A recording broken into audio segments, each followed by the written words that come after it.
Olá a todos de novo, eu sou a Mariana, trabalho na UFRJ e a gente vai falar agora de mais uma forma de refinamento na pesquisa com animais que diz respeito aos critérios de ponto final na pesquisa biomédica. Bom, primeiro a gente precisa entender que em qualquer pesquisa, independente do sofrimento ou não de um animal, mesmo que esse sofrimento seja bem pouco, se deixou de ter um motivo científico para que aquele procedimento seja realizado, ele não é justificável. Por que eu estou falando isso? Pode ser que num determinado tipo de pesquisa, alguma característica que um animal passe a fazer com que aquele resultado da pesquisa não é mais válido. Talvez um pequeno aumento no grau de estresse possa fazer com que a interferência nos resultados daquela pesquisa sejam muito grandes. Então, nesse caso, mesmo que o estresse do animal não seja tão grande, não se justifica mais que ele continue sendo usado na pesquisa. E também tem outras situações em que a gente precisa chegar a um ponto final humanitário, quando efetivamente a ausência de bem-estar nesse animal é muito intensa e isso também não pode ser aceitável, mesmo que ainda fosse aceitável sob o ponto de vista científico. Bom, então a gente sempre precisa fazer um balance entre o prejuízo para o animal e o benefício que aquela pesquisa vai trazer para a sociedade, ou que ainda está trazendo para a sociedade naquele momento. Então a gente sempre pensa nos benefícios para as pessoas, para os animais em geral, porque muitas vezes um estudo com um determinado animal pode ser para gerar uma informação para ser aplicada a outros animais, uma prática clínica, por exemplo, e também as vantagens, o benefício para o meio ambiente. E a gente precisa considerar o sofrimento daquele animal, a privação e a morte daquele animal. Isso já é um balanço que a gente deve fazer no momento de começar uma pesquisa com um animal, e é uma análise que a gente deve continuar fazendo ao longo de todo o tempo que a gente está utilizando esse animal na pesquisa para ir seguindo na tomada de decisão se aquele estudo continua ou não. Bom, a gente já falou bastante do CONSEA e já falou bastante das diretrizes que são produzidas pelo CONSEA. E aí eu vou falar aqui de alguns pontos que o CONSEA fala sobre essa questão do ponto final humanitário. Bom, ele primeiro considera que é necessário para qualquer estudo a gente ter definido esse ponto final humanitário. Sempre essa possibilidade deve estar incluída num protocolo que vai para o Comitê de Ética, que é a primeira etapa para a gente começar a fazer uma pesquisa com animais. E para que a gente considere esse ponto final humanitário, a gente sempre ao longo do estudo precisa estar constantemente avaliando a dor e o estresse dos animais. Bom, o encerramento do estudo sempre vai acontecer quando os objetivos científicos forem alcançados. Mas é preciso que no protocolo que a gente proponha esse estudo, haja também um ponto final humanitário sendo considerado, que seriam situações em que esse encerramento tem que ser antecipado. Por que ele teria que ser antecipado? Porque a presença de dor, desconforto ou estresse vai estar determinando ou que essa condição seja intensa demais para ser aceitável que aquele animal passe por isso, ou que essas condições vão estar definindo que o resultado daquele estudo já não é mais válido, já não pode mais ser considerado. Bom,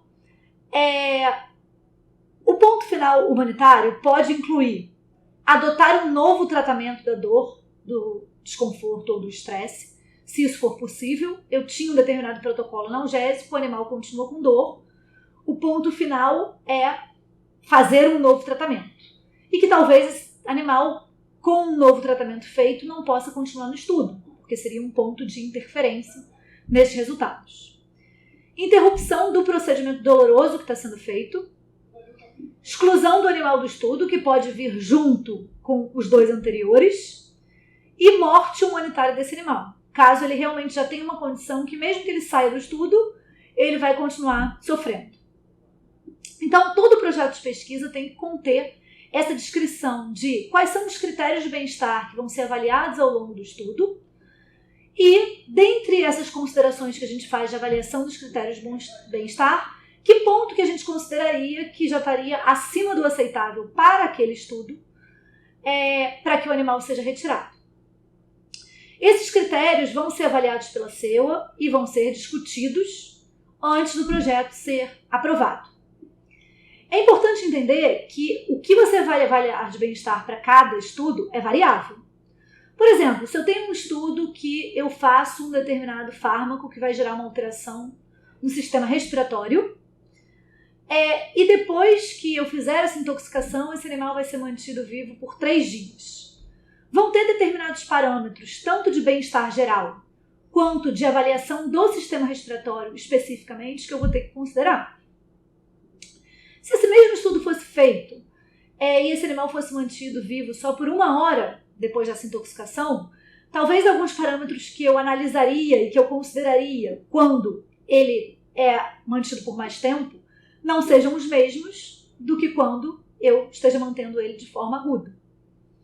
Por exemplo, quando eu comentei sobre bem-estar e dor, eu comentei que é bem comum que roedores com dor crônica tenham uma piloereção. Por quê? Esses animais, eles normalmente têm um comportamento normal de fazer uma autolimpeza, e quando eles estão numa condição de estresse ou de ausência de bem-estar ou de dor, eles deixam de fazer essa autolimpeza. Então, passados alguns dias, a gente vai começar a ver os pelos arrepiados, porque eles deixam de se cuidar. Se eu estou falando de um estudo que o animal vai ser mantido por 3 semanas, faz sentido eu analisar isso. Se eu estou falando de um estudo que o animal vai ser mantido por 1 hora ou por 3 horas, não faz sentido esse ser um parâmetro a ser analisado, porque essa é uma alteração que aparece de forma um pouco mais crônica. Mas, por exemplo, eu posso, em 2, 3 horas, avaliar se aquele tóxico que eu acho que pode interferir no sistema respiratório está fazendo com que aquele animal fique com uma angústia respiratória. E caso isso aconteça, pode ser que eu precise terminar o estudo antes do tempo, mesmo esse tempo sendo curto, inicialmente. Bom, tem certos casos previstos na literatura para tipos específicos de estudo. Então essa foto, por exemplo, está mostrando um camundongo com um tumor grande demais. O tamanho de tumores são critérios que já estão bem descritos em literatura de quem faz esse tipo de estudo, que se o animal tiver com um tumor maior do que o tamanho X, ele precisa ser retirado do estudo, porque isso já é considerado uma situação de ausência de bem-estar. Mas existem outros estudos que não têm ainda parâmetros tão bem definidos. Isso é um problema e isso é algo que a gente pode tentar mudar, que a gente pode tentar passar nas nossas publicações, que tem focos em diferentes pesquisas, começar a incluir esse critério de ponto final nessas publicações. Porque aí, a partir daí, outras pessoas que fazem esse mesmo tipo de estudo podem passar a usar também esses critérios semelhantes. Mas no momento, quando a gente envia um projeto para o comitê de ética, como muitas vezes não está claro na literatura, a gente precisa entender o nosso modelo, entender o que a gente acha que esse animal pode passar por causa desse modelo, e aí propor o que deve ser avaliado quanto ao bem-estar dele e o que dentro dessa avaliação é acima do aceitável. Tanto sobre o ponto de vista ético quanto sobre o ponto de vista científico. Bom, então dentro desse bem-estar que a gente avalia desses animais, a gente pode avaliar parâmetros gerais, por exemplo, alimentação, atividade, se for um estudo mais crônico, emagrecimento desse animal, os próprios pelos arrepiados, que eu comentei, caso se trate de roedores. E essa tabela que eu mostrei aqui é uma tabela de uma universidade na Escócia, que colocou uma pontuação para parâmetros gerais. Esses tipos de parâmetros que eu citei podem ser usados para diferentes tipos de estudo. É interessante que qualquer estudo crônico pode usar muito desses parâmetros. é interessante que a gente use esses parâmetros gerais nos nossos estudos. Mas é interessante que a gente também busque parâmetros específicos para aquilo que eu estou fazendo.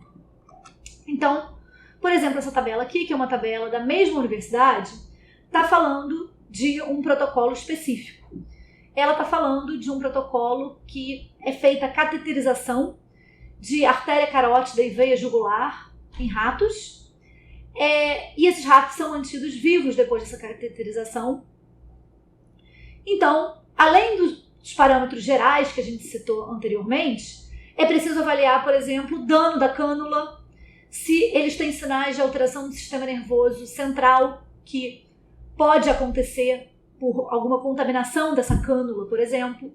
Então, seriam parâmetros mais específicos que são aplicados para esse estudo específico.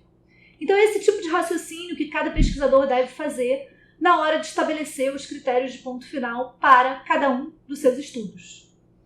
Só como curiosidade, já que eu falei desse protocolo, mostrar para vocês algumas etapas de como seria esse protocolo. Então, aqui seria a canulação o acesso a essa artéria carótida, a canulação dela, e aí, no fim, esse animal, a gente passa esse catéter pelo subcutâneo desse animal, e esse animal fica com os 2 catéteres aqui próximo à região do dorso.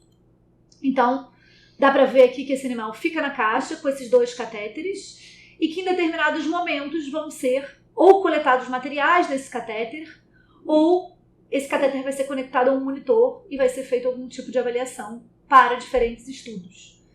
Então, esse animal é um animal que vai ficar cronicamente com esse catéter. Primeiro ele sofreu uma cirurgia e depois ele vai ficar cronicamente com esse catéter. E a gente precisa estar avaliando constantemente o bem-estar desse animal. Tanto de uma forma geral, quanto com relação a pontos específicos que dizem respeito a esse procedimento que a gente está fazendo. Bom, então, com relação aos critérios de ponto final, ainda existem poucas publicações falando de pontos finais específicos para diferentes estudos. É algo que é bem importante que os pesquisadores passem a colocar, incluir nas suas publicações, ainda que não sejam publicações com foco único nesse ponto, mas que sejam publicações que incluam essa informação para que ela possa passar a ser usada por outros pesquisadores da mesma área, e inclusive que esses pontos que estão sendo avaliados possam ir evoluindo. Se um pesquisador propõe determinados pontos para um estudo específico, outro propõe pontos diferentes, talvez numa terceira publicação um desses ou um outro grupo de pesquisa pode selecionar algum desses e entender que outros não são tão bons assim. E assim a gente pode passar a ter protocolos definidos para os pontos finais humanitários para as diferentes pesquisas que são realizadas com animais. Bom, era isso. Para finalizar, não só essa aula, mas o bloco de aulas que eu dei para vocês, queria fechar com uma conclusão de que os métodos de anestesia, de analgesia e o uso de critérios de ponto final são importantes formas de refinamento para garantir a realização da pesquisa biomédica e que ela tenha resultados confiáveis. Bom, muito obrigada.